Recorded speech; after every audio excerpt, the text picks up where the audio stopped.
We do seminars and workshops on everything from pickling to sustainable business development. And to show other grows that, you know, you don't have to burn stuff, you don't have to put chemicals and pesticides on there. You can do this, get a good price for it, and protect the workers at the same time. So to me, I had 2 5-gallon buckets of olive oil. I was bringing home and filling stuff.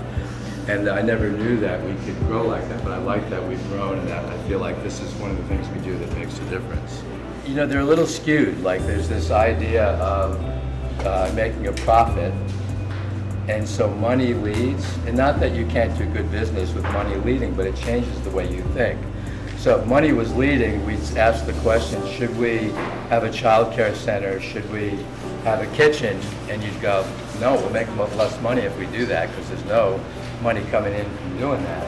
But if you say, we have here, money is a fuel, not a goal. So that's how we operate. And we also put kindness first. And essential oils, if you took a mint leaf and you crushed it, you would smell mint. And that's from the oil in the leaf. And so essential oils are basically, they're an oil from a plant. Ginger root. Ginger, you dry the ginger and then you process it. There's oil in there, and that's the ginger oil. So we're using natural ingredients, again, because they're really, really good for you. They come from nature. This is an agricultural business. It's based on the soil.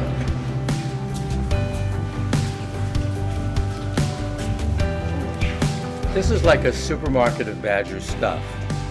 And so what happens is the computer will print out, it might be 6 different orders, but you don't, you see that, but you just pick the stuff and put it in a bin and bring it in there.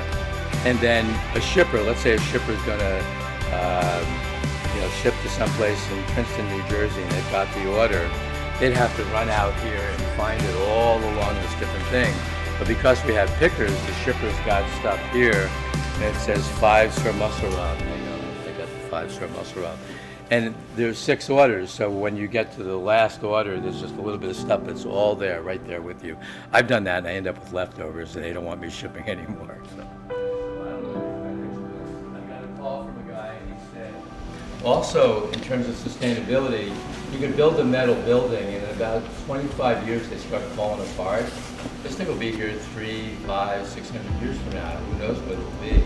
But you put all that energy into it, and you make it last. So I like that idea, especially with building. So that first year, in '96, I did $125,000, like $126,000. I did almost exactly that.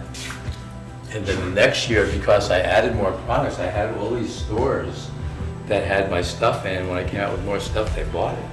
So then it bumped up to that, and then I added something else, and I think here it was $1 million worth of sales.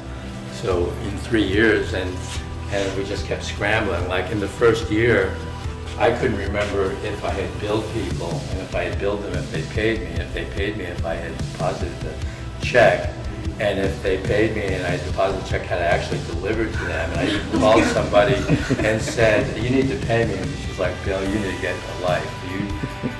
I paid you.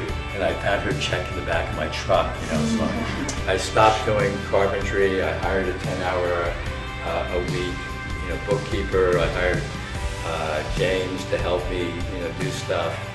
And then I tried to stay ahead of things. And over there, he schedules stuff, like he'll look and say, what do we need to make next? And we have all the ingredients for it.